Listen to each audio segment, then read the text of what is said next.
All right, we are back with a big time guest as Friday Night Smackdown prepares to take Rupp Arena by storm this Friday night. Be sure to get your tickets, of course, and all the info up on our website, WBUL.com. She's one of the more decorated women's wrestlers in wrestling today. That is Natalya, of course. Natalya, thanks so much for taking the time today. Oh, thank you so much for having me on. I'm very excited to talk to you guys today too. Yeah, for sure. I'm going to get right into the hard hitting questions. Obviously, you're coming off a tough loss at Night of Champions to the women's champion Rhea Ripley, which is nothing to be ashamed about. She's on a roll right now. But what's your plan to kind of rebound from that and get back in line for a championship shot in the future? Well, I mean, that's a great question, and it's funny because I haven't really been able to get on Raw to really talk about my feelings. I've taken to my own social media accounts, and it's nice that somebody asked me because when I think about what happened to myself at Night of Champions, it was really tough because performing in Saudi Arabia for me is so special. Not just the fact that it was my birthday, but I was the first woman, along with Lacey Evans, to compete in Saudi Arabia for women in sports, and we were the first women to ever perform there. So I have a very special connection with that country as far as opening up a door that had never been opened before for women, and then to have this second match at Night of Champions against Rhea, where of course she had Dom out there with her, and like a lot of people have been saying, yeah, it was Dom. Dom was jaw jacking. Dom kind of was a catalyst in me turning my back to Rhea. But since that night, I blame myself. And I definitely feel like I shouldn't have taken my eyes off Rhea, and I should have just stayed focused. And so I beat myself up worse than anyone over what happened at Night of Champions. And I I just need to regroup, rebuild, and figure out where to go from here. I know obviously that I have what it takes to be a women's champion in WWE. I have the most matches, the most wins, the most pay-per-view matches, the most WrestleMania matches, the most ladder matches of any woman in the company. And um, I've submitted the most people in the company of any man or woman. I've won via submission the most. So I know I have what it takes, but I feel like it's a rebuilding phase for me right now, for sure. Well, Natalia, when people think about WWE and women's revolution and evolution in general, I mean, that has to just come synonymous with your name. You entered the business in 2007, and you've seen many changes of women's wrestling come and develop to what it is today. Obviously, Rhea went on to get a brand new title this last week on Raw. I just kind of wanted to see your thoughts and what you thought about that new belt. You know, we're starting to get new belts. What's your new opinion on the new women's championship? And since I've mentioned you got wrestled through some of these phases of WWE, what's been some of your favorite belts that you've got to hold?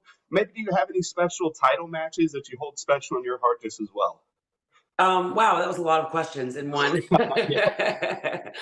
I think it was really cool that we have a new championship on Rhea.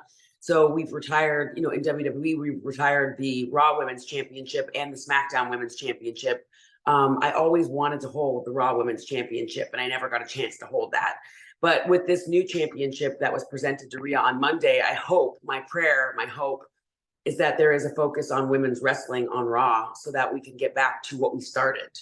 I really, I've enjoyed watching Trish and Becky feud. I think that, a couple weeks ago, Trish Stratus, she interfered in my match and allowed Zoe Stark to win and to qualify for Money in the Bank. And I'm happy for Zoe. I would never want to take that away from her, but I want to get back to a division where we see 50% of the show women and 50% of the show men. And I think that brand new championship on Rhea will be the door that opens for us to start all of that, so that we see the women's tag team championships represented. We see a non-title feud represented, which is what you're kind of seeing with Trish and Becky. But we also see the women's championship being represented on Raw, because I think that's so important. Rhea Ripley is the champion on Raw, and now with this new championship, I'm excited to watch her highlight that. And I'm excited to watch her focus her attention, not just on Dom. Yeah. I know that Dom is the love of her WWE life. And she lets us know that every week. But I also think that, we need to focus on this women's championship too, because the women's division is so important to me. And I've fought for over 20 years for women's wrestling. And, it's like we haven't come this far in WWE to come this far. So let's kick it up into high gear. Let's get back to what we started. Night of Champions was hard for me. It was probably one of the hardest losses of my career, but I'm also ready to remind Rhea Ripley of what I'm made of. And I've seen so many different eras, as you mentioned, in WWE. We've seen the Attitude Era. We've seen the women's, we saw the Divas era. We saw the Women's Revolution, and now we're entering a different era of women breaking more barriers, not just being the first. We've seen a lot of firsts, and it's actually kind of cool that they're not firsts anymore. We've seen the first ever women's Money in the Bank match. We've seen the first ever women's Royal Rumble, the first women to ever main event WrestleMania, stuff like that. It's amazing, but it's cool that we're not saying, oh, this is the first time we see a women's Hell in a Cell match. It's so cool that we are seeing, no, we've already done 3 women's, we've seen 3 women main event a pay-per-view, or we've seen women main event Raw, we've seen women main event SmackDown. We've seen multiple women now main event WrestleMania. We actually, the other day, somebody said I've been a part of 5 women's ladder matches. And it's funny because I remember being a part of the very first one, and everybody was like, it's the first women's Money in the Bank ladder match. And that was a huge deal. Now there's been 7. So it is cool, but we just need to keep going in that direction. So I think these new championships will allow us to do that. Yeah, for sure. And you spoke of women breaking ground in wrestling today. You kind of broke ground yourself as a woman coming from the Hart family, right? Like one of the wrestling royalty families that are out there. Talk about kind of just balancing, carrying that legacy with you. It's obviously a pro to have that on your name, but also can be a lot of pressure too, I'd imagine. So just talk about that balance throughout your career. Yeah, I mean, it's something I never take lightly. I think about my family and what my family contributed. And somebody this morning sent me a picture of Andre the Giant body slamming Harley Race while he was working for my grandfather. Andre worked for my grandfather in Stampede Wrestling back in the 70s. And I looked at that photo and I was like, wow, it's never lost on me what my family has done and the people that they've influenced and the people that my grandfather has trained in the dungeon. And it's very, very special. And I think about, it's incredible to think of the impact that my family's had in WWE, and the impact that they've had outside WWE, from my dad, Jim Neidhart, to my uncles, Bret and Owen Hart, to the British Bulldogs, my other uncles, to my grandfather, Stu Hart, and then me being the first woman in the Hart family to really represent this legacy. I never take it for granted. I never take it lightly. I always, that's why I train so hard. And that's why I try to carry myself so well so that I can represent the company so well. But also represent my family so well because they paved an incredible road for me to walk.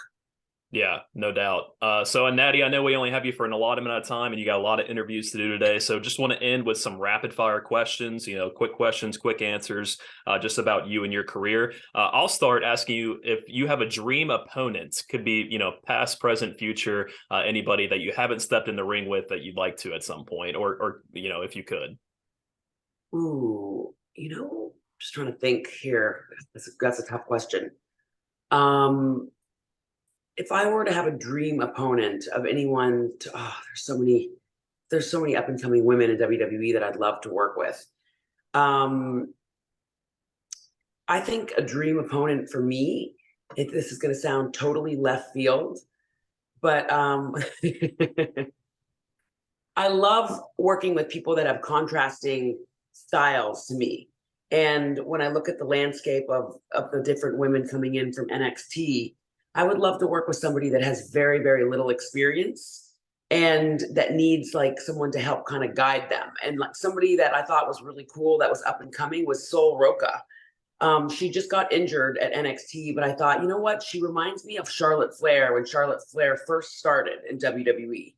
And I thought Charlotte was athletic and she was you saw this muscular, strong, girl before Sol. And that's why I'm saying it's totally left field, and somebody that I thought she would be a dream opponent because she would be somebody that I could take under my wing very much like I did Charlotte Flair. And when nobody knew really who Charlotte Flair was in 2014, I was able to help remind the world that, you know, there was this rookie out there that was just waiting to spread her wings, but I also could show that I could still, you know, I could still hang and make sure that everybody knew who I was too. So I would love to work with some of the rookies like Sol Roca, like Tiffany, like Cora Jade. I had such a great experience with Cora Jade at NXT last year, actually. So a lot of those NXT rookies, I would love, love, love to work with. That would be a dream come true for me.